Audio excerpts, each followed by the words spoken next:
We're back on the Maddy Mania Podcast, and today we are talking everything NCT. They are my favorite K-pop group. As I referenced in the title, I think they truly are the blueprint of K-pop. They are exactly what a K-pop group should be. Versatile, different units and sounds, global icons. So we're getting into NCT today. For those of you that don't know, they are formed by SM Entertainment, debuted in 2016. You know, the different subunits there are. They started off with NCT 127. This is their most prominent and popular group. This is the group that kind of got the most promo in America, and this is the group that kind of got me hooked on the NCT train. At the time, I was watching a Korean variety show.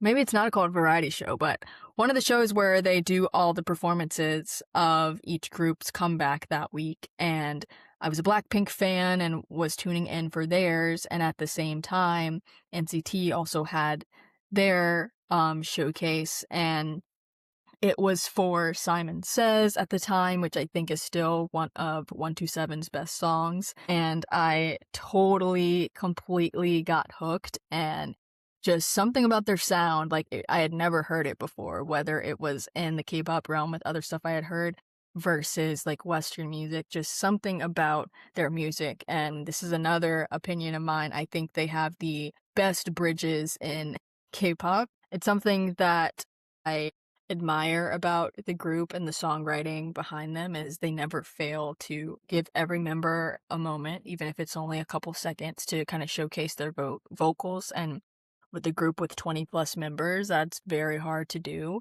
which is why I think they added in the subunits. And so I think if you're going to have a K-pop group with more than 4 people, you need a subunit, something to kind of showcase the different styles between members that are maybe not always grouped together. So, you kind of hinted at NCT 127 a little bit, and we'll talk now about NCT Dream. That's how it started out, at least, is being the young members of the group. Eventually they were supposed to graduate, and that system didn't really work out. They took Mark Lee out of it and then brought him back in. But Dream, they are a bit younger than most of the 127 members. They have a little bit more of a high energy in a different way than 127, because 127 definitely is like high energy. That is the blueprint for the Neo sound, because Taeyang, hello. But no, I would say that Dream has like a different kind of high energy in the sense that it's like playful and lively, more so than like super hard on like the bass. So that's my take on Dream, and I think the members in Dream, they aren't as heavily promoted as 127, obviously, but they still have a solid following because that is the NCT universe. And most recently, Gino and Jaemin came out with their subunit, and I'm so proud of them. The EP is phenomenal. I actually think I like, and this might be a hot take, I think I like all of the other songs on the EP more than I like the actual title track, Both Sides. Not like Both Sides is bad, I still like it.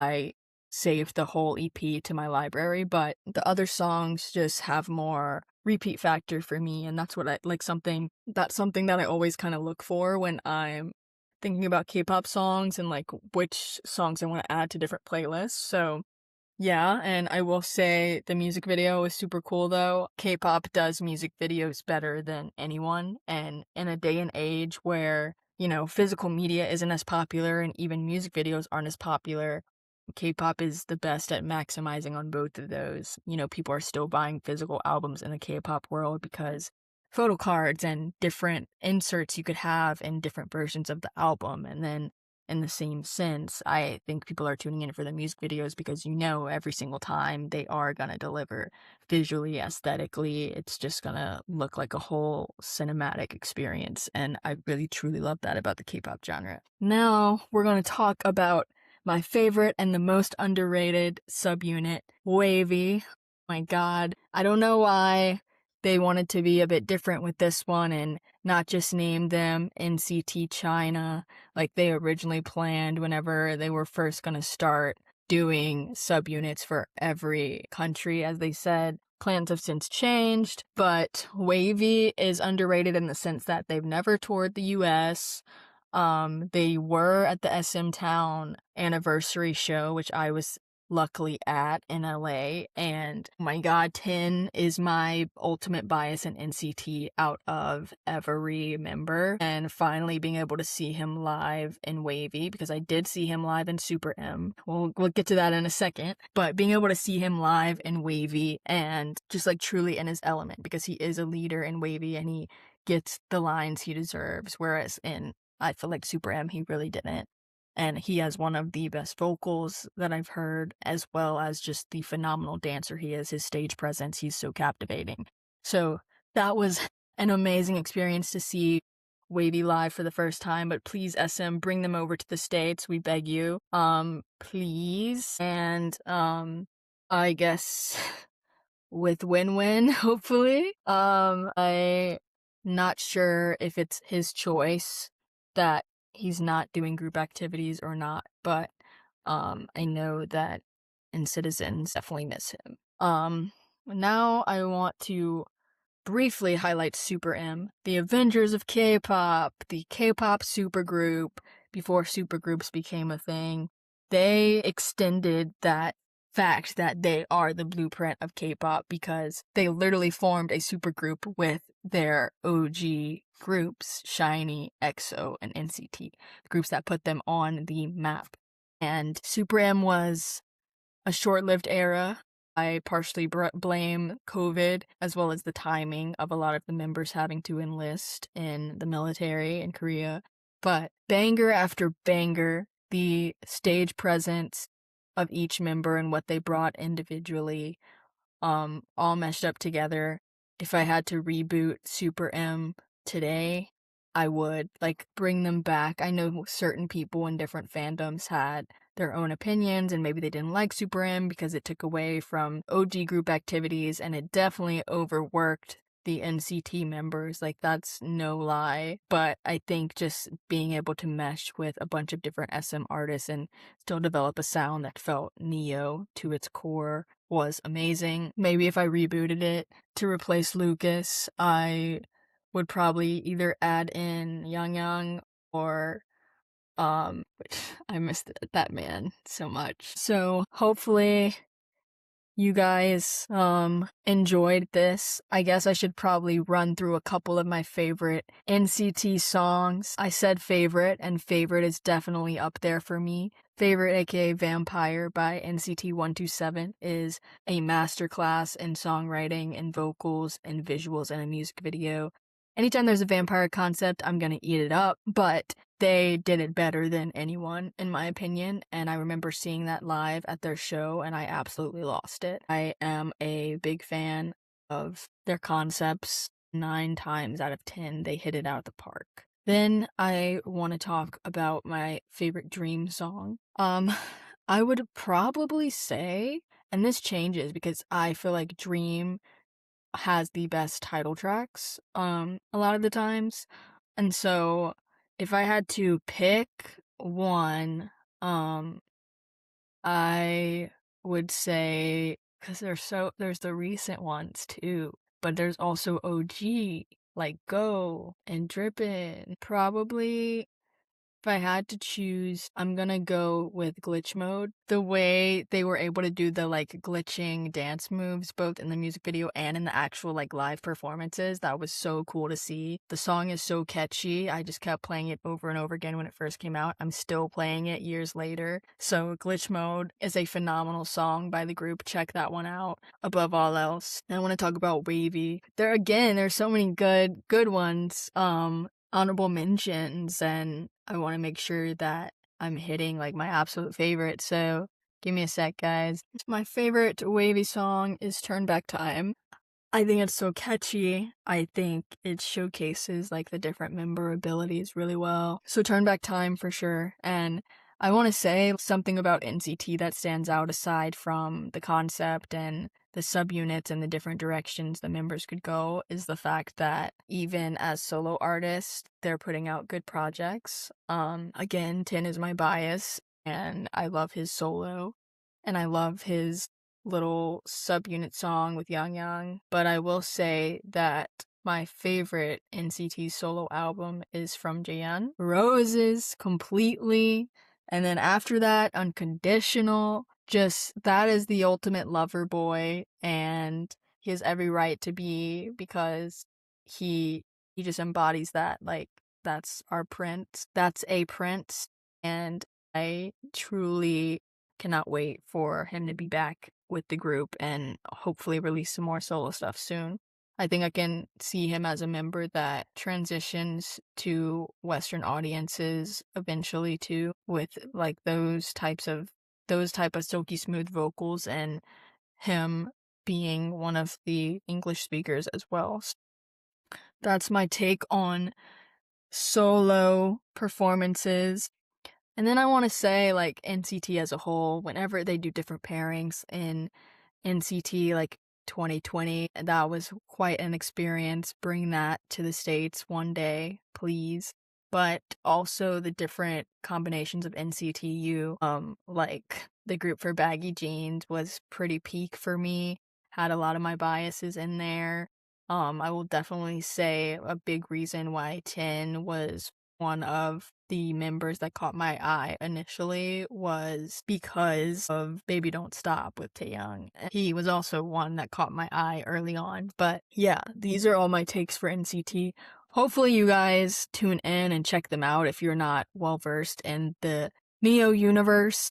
And you can become an citizen. I saw them for the first time in Atlanta at the Coca-Cola Roxy in 2019 when they were in a little small theater. And now, they're obviously doing stadium tours, but also doing arena tours. And I'm just very proud of them and the fact that each subunit has their own fan base as well as NCT as a whole. So big shout out to NCT and being around for so long and being able to evolve and develop into the artist you are today. And this episode, we're gonna get to chat with a K-pop producer who has worked with them, all of the units, a plethora of times, as well as some other cool K-pop groups that I like. Okay, maniacs, today's episode is for the people who read production credits like they're scripture.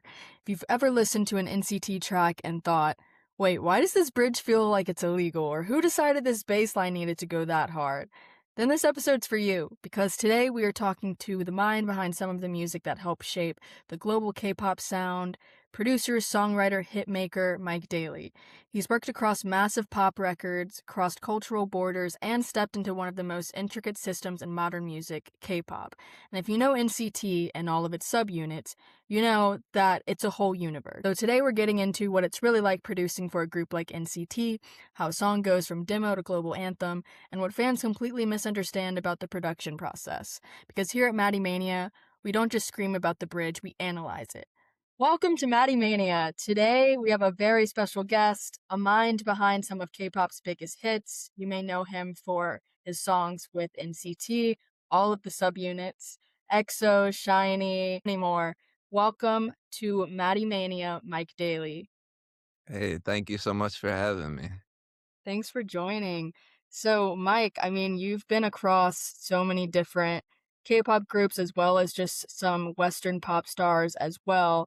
Kind of take me through how you kind of first got your foot in the door working both stateside and internationally.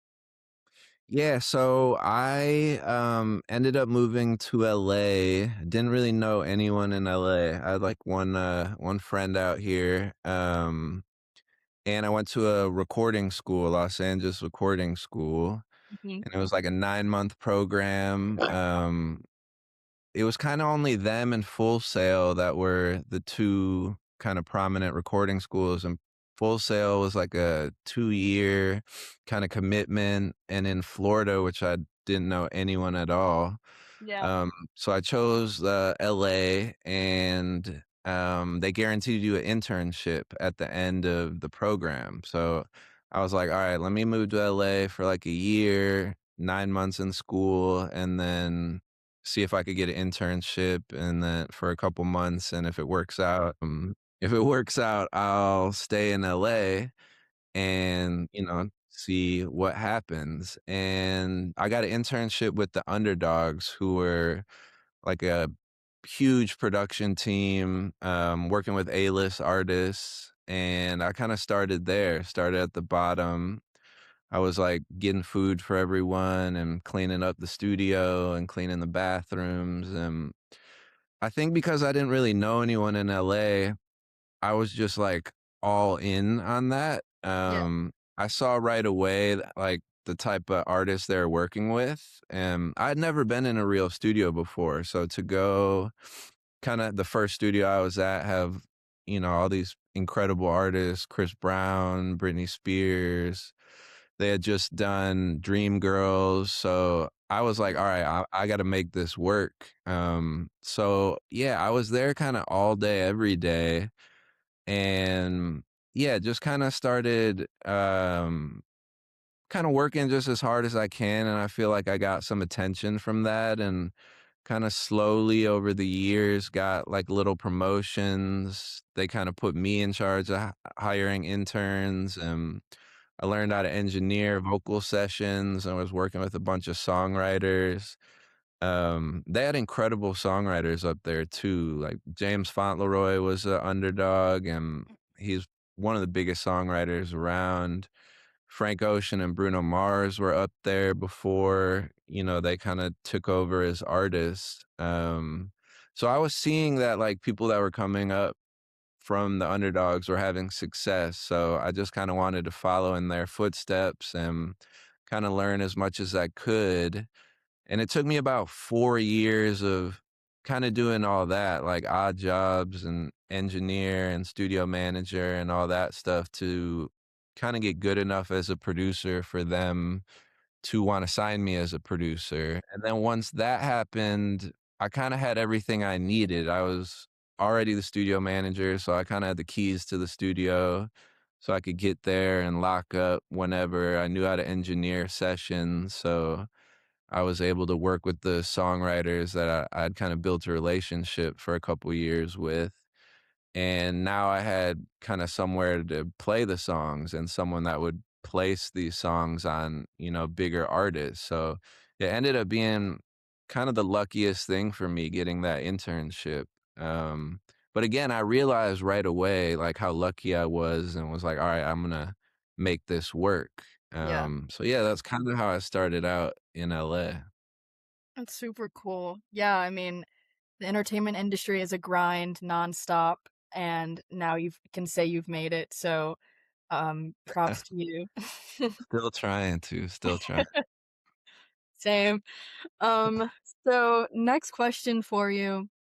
Um, how does producing for a K-pop group, if at all, differ from producing for, like, a Western pop artist or R&B, whatever? I think for me, one of the main things is the members in the group. So the tracks are different because you're kind of thinking about each member having their own moment and having a Mm. section, and so the tracks have a lot more sections in them than what you would work on for someone that's a solo artist in the States.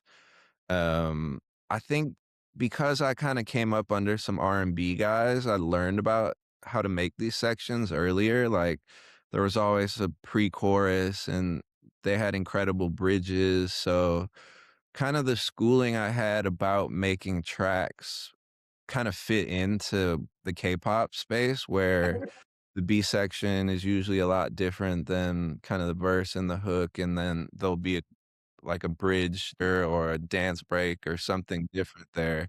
So I kinda learned that early on, but yeah, I think one of the biggest differences is, yeah, just kinda making parts for each member and keeping that in mind, versus in the States, you don't have to make as many sections, and you kind of don't almost don't want it to take so many departures. You kinda wanna, like, let it ride a little bit.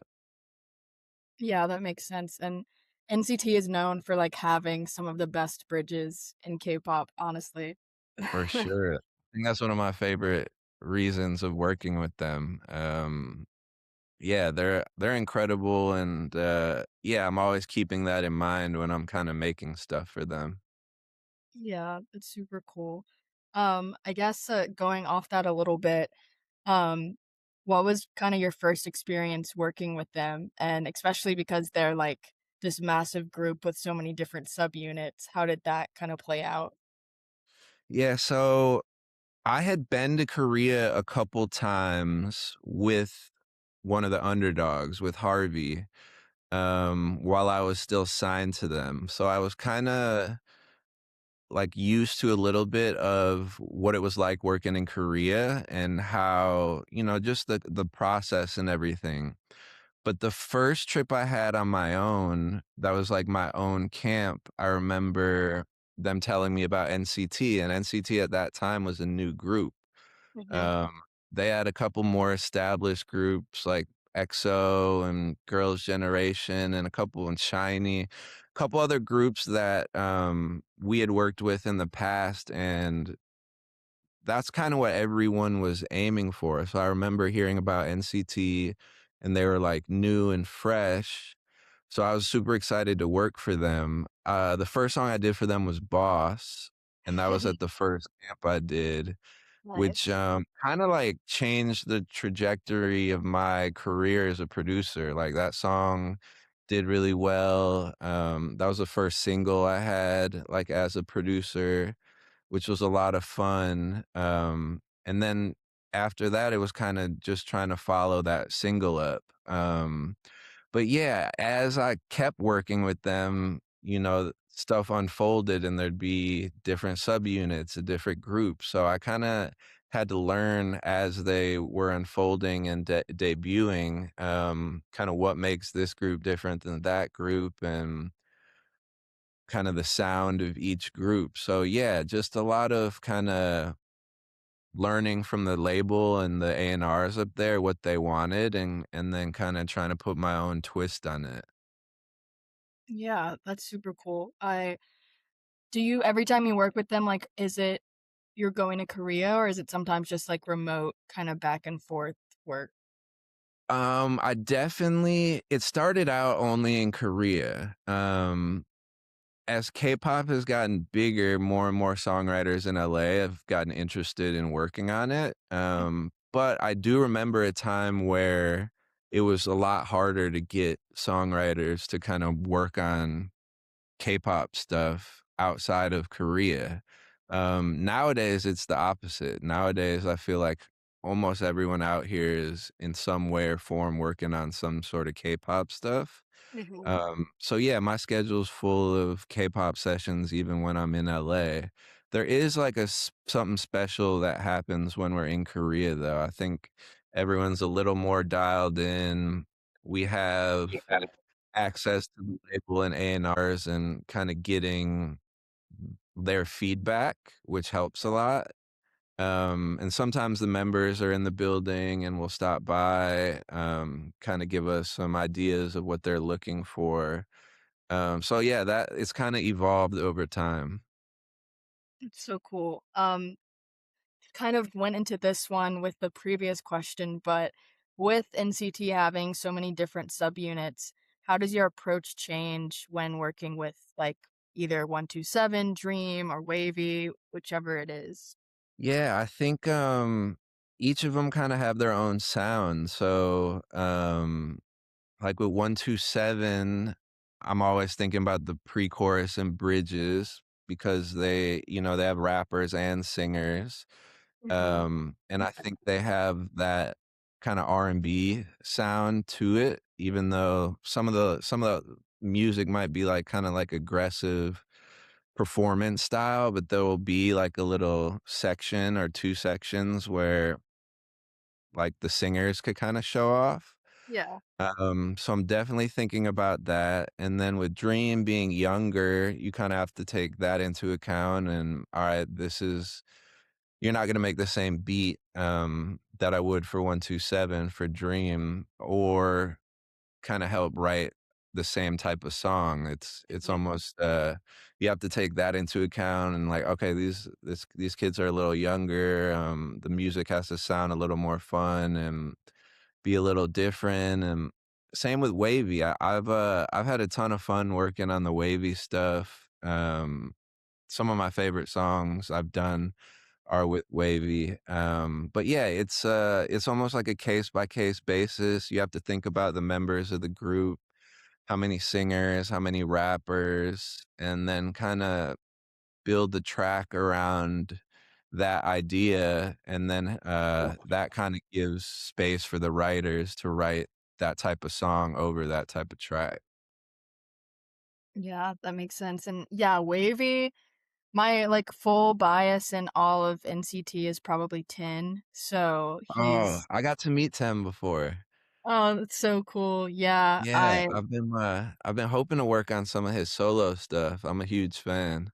yeah, solo stuff is good, and, like, even I know they're, like, disbanded now, but even with Super M, like, their stuff was good too.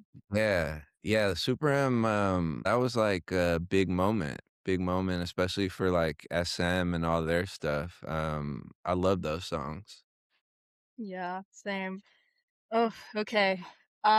What's something about producing K-pop that people outside the industry would be surprised to learn? I think just maybe the attention to detail and how involved, like, multiple people are. It's such a collaborative effort. The label and the Rs really know what they're looking for, so they'll kinda pass that info on to me, and then I'll kinda follow the guidelines of that and then have to think of what writer would be great for this type of song. Or yeah, I think, it's definitely bigger than just me making a beat and kinda hoping it lands somewhere. I think there's a lot of steps to it, and even if you do make a song that they like, that's not the finish line. There's usually a lot of edits, to kinda get it perfect. I think, the choreography team gets involved, and they might Cool. have some notes on the track and, arrangement ideas that'll, kind of fit the choreography and the stage show. So, yeah, I think, just the detail that really goes into every song that comes out with them, it takes, like, a lot of time. Yeah, no, everything is has to be perfect with Yeah. K-pops. I totally get it. How do cultural influences and language factor into the process when making music for Korean artists? Yeah, I think it's something that, like, new writers ask me a lot, when they're kinda getting into the space and, like, would they say this or can they say that? And I think some of that you have to take into account, especially if you're working with, like, a younger group versus, like, a group that's older, like teenagers versus, someone that's in their 20s or a group that's in Yeah. their 30s. Um, the content of the song has to make sense for them, but I try to not let that, kind of put us in a box. I think a lot of the reasons that they might be asking to work with me and songwriters out here is to have us do what we do. So I think, we have to like the song too. I think a lot of people might kinda start trying too hard to do something that they wouldn't normally do, and then you kinda lose kinda touch with yourself and touch with what the song's supposed to be. Um, so yeah, I think, you still have to keep, some part of what you would normally do with Okay. taking into account, that the song might get translated and stuff like that, but I really don't like when people get a little lazy writing K-pop songs, just being like, "Oh, they're gonna translate it, it doesn't really Yeah, matter what we say." I'm kinda on the other side of the fence with that. I think, it does matter what we say, and I think it has to sound like a hit yeah. here for them to like it and think that they can kinda fix it up for their group and, make it make sense for them. So yeah, I think there's a lot of things you take into account, and culturally, yeah, it's kinda the same. I think, I just want the song it might be different for other people, but I just want the people writing the song to like the song. I think if we're trying too hard to fit in culturally or do something that we think they would like, but we don't necessarily like, none of those songs really end up getting taken. They all seem super great, and, like, I like when whether it's K-pop artists or Western artists, like, I like when they get involved with the process. Yeah, for sure, and he produces. I think he had, a song on this last Wavy album that he produced, so I was congratulating him on that, but yeah, I agree, it's so cool to see, them kinda step into the light. Yeah. Um, Putting the light back on you for a second, who were some of your biggest musical influences growing up, and how do they kinda shape your work today? Yeah, I think being from Chicago, when Chicago had, like, that rap moment with Kanye, Twister, Lupe, like, Common, all those guys, that was, like, a important time in my life and definitely, something that kinda molded me a little bit, so I feel like that Chicago sound became a huge influence to me. And then also kinda all the, like, huge R&B, 90s R&B songs that are, like, such a big part of me, all the Boys to Men stuff, Mariah Carey stuff, I think, when I got to LA and the guys, the Underdogs, had done so many, like, incredible R&B songs, I was like, "Oh, this is really crazy to see people writing these songs in action, like, that's so those songs that they did kinda brought me back to kinda hearing the '90s R&B songs for the first time and what an impact that had on me, but I also grew up listening to a lot of stuff, you know, my dad was playing the Rolling Stones and Nirvana and the Red Hot Chili Peppers, and my sisters were listening to Alanis Morissette and the Spice Girls, so I think I had a lot of influence from different genres, which is helpful in K-pop because it's kinda like a blending of a bunch of different genres.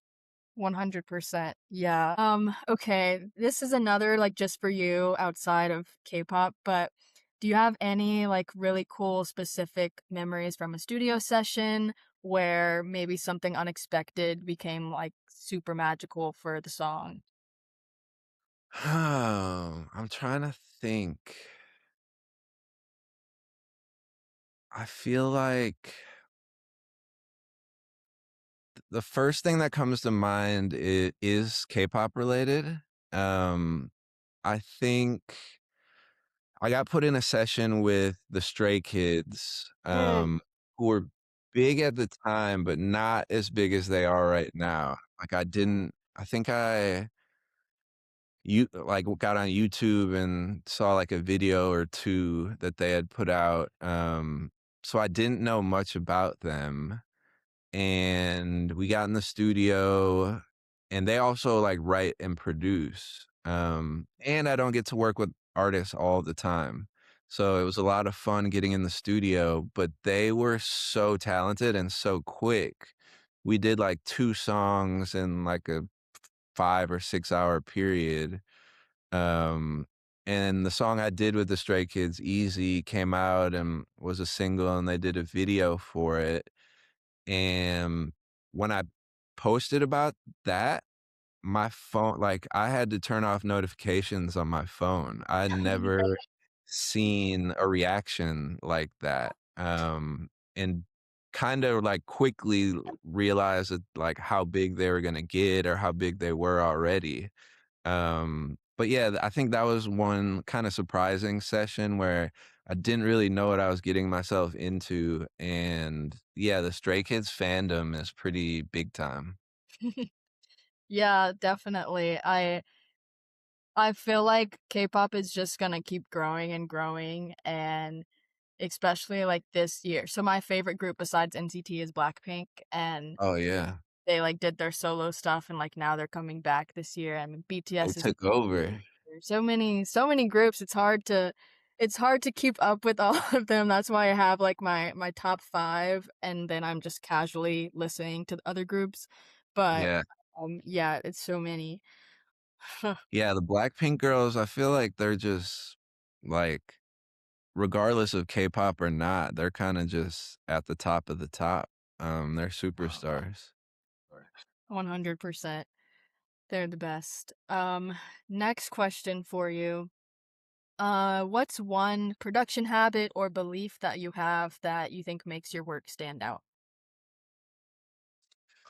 I think, I'm super what's the word? I can be, like, counted on. I think I'm, um, reliable and people could depend on me. So I think, outside of any kinda skill or how my tracks are, I think I kinda go about all the other stuff the right way, which has helped me out a lot in my career. I try to take care of and be super fair with everyone I work with. I pay the songwriters out of my production fee.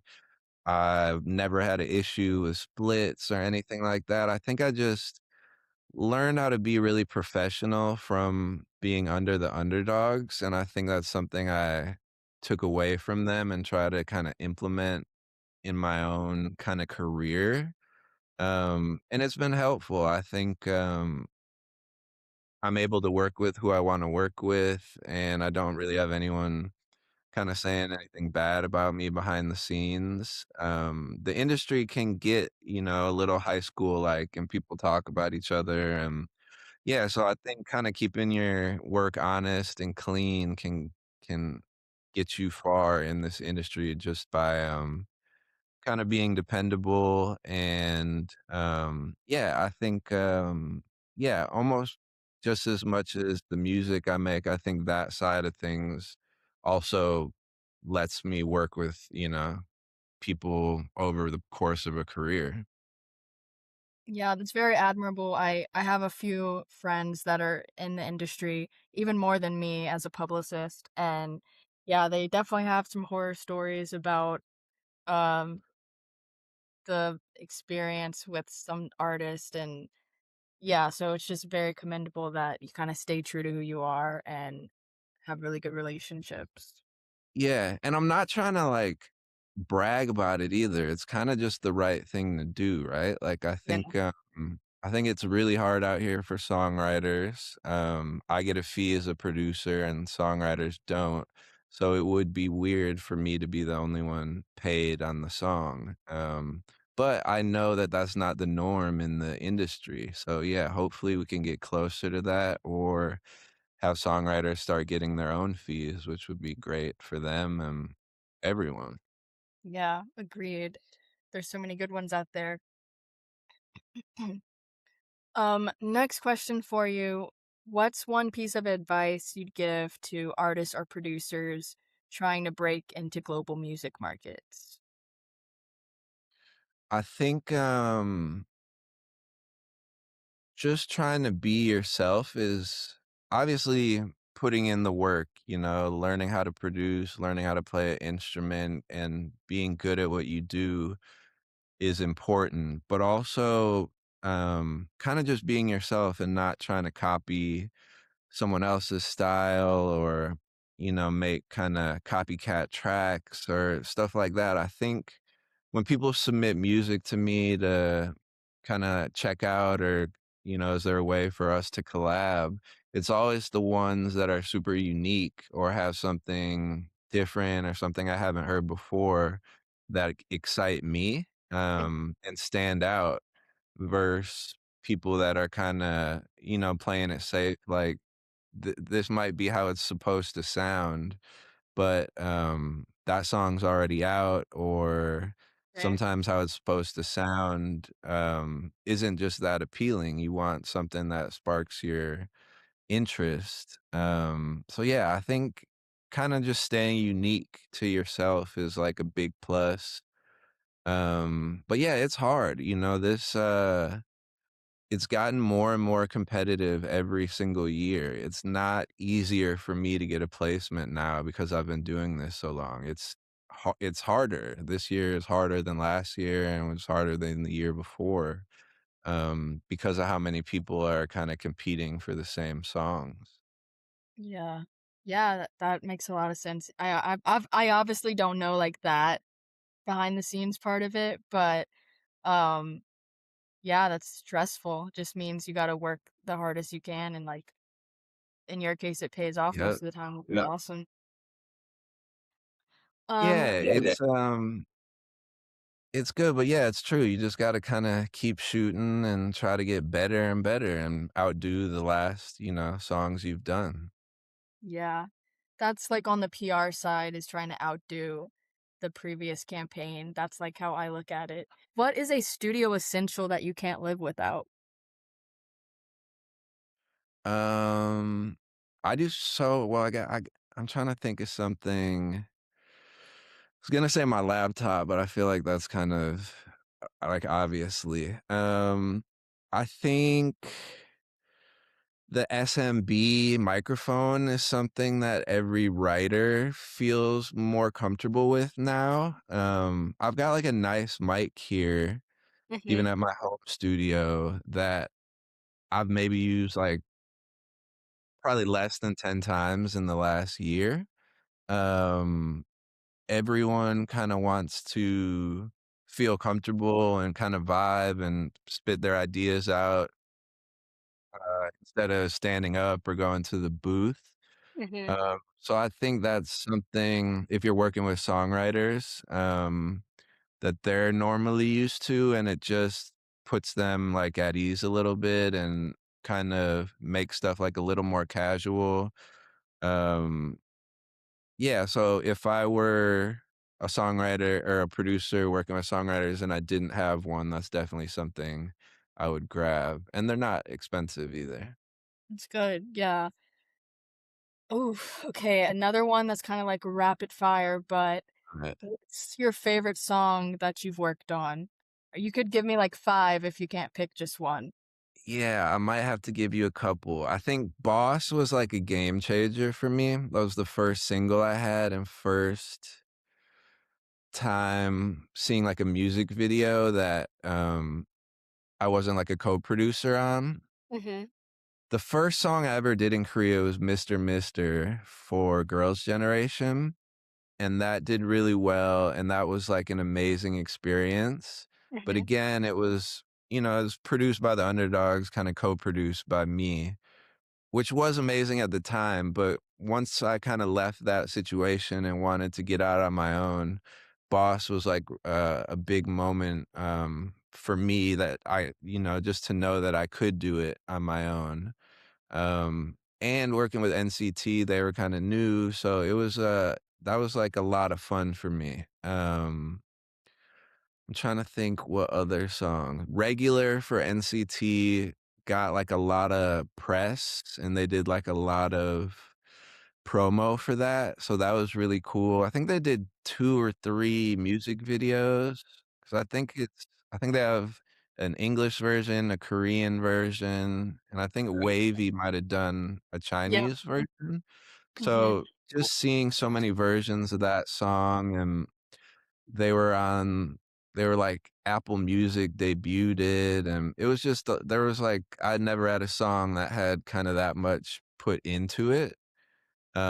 So that's always one, that sticks out for me.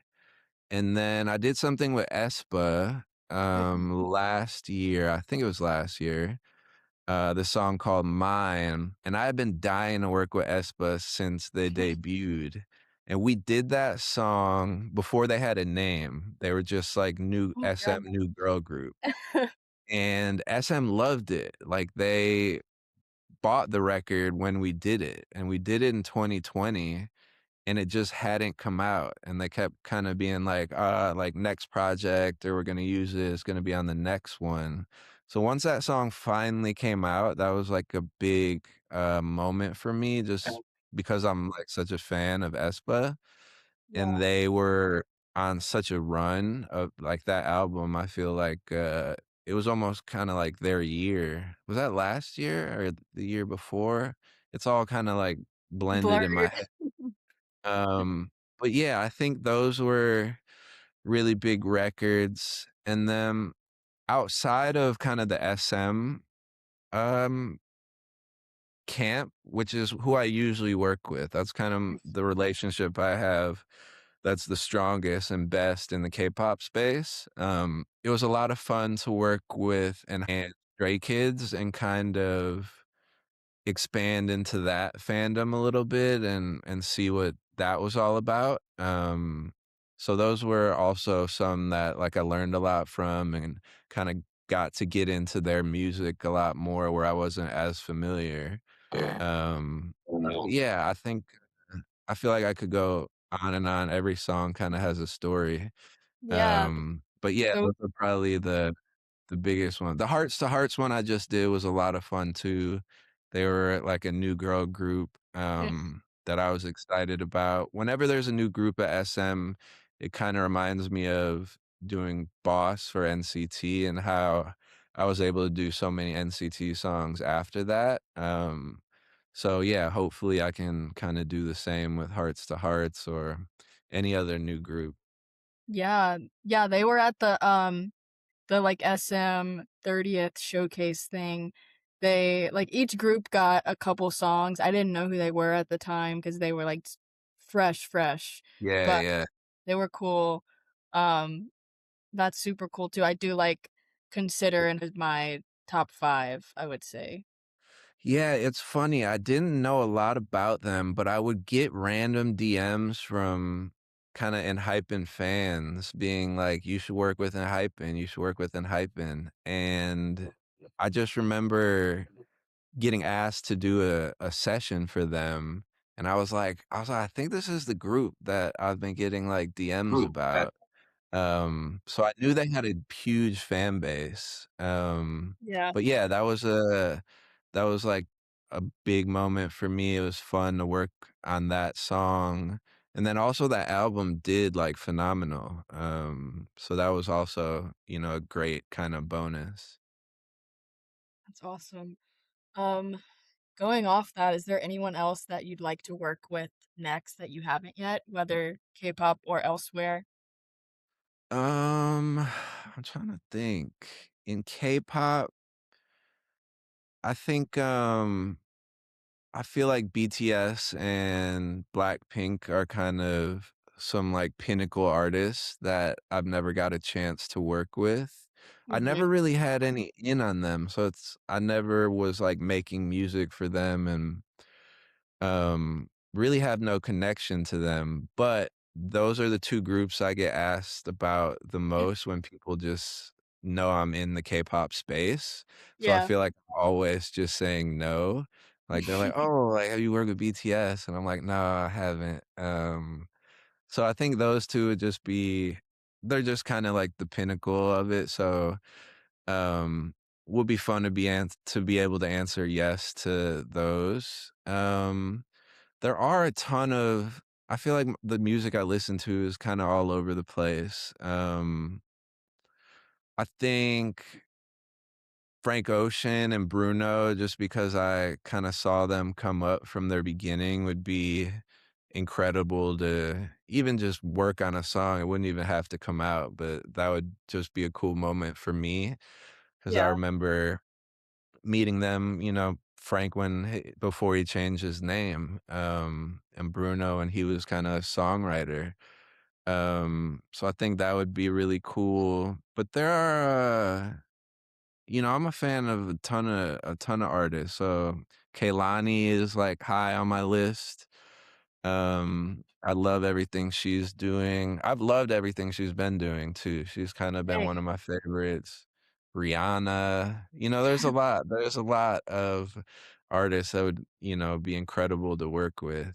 Um, but yeah, kinda all over the place. A lot of rappers too. I feel like I kinda grew up listening to rap, still listen to a lot of rap, so I would have a lot of fun working on that stuff too. Yeah, for sure. I mean, you named some greats. You named some that need to release music that haven't, Yeah, and so, yeah, yeah, uh, no. but yeah, I really good taste.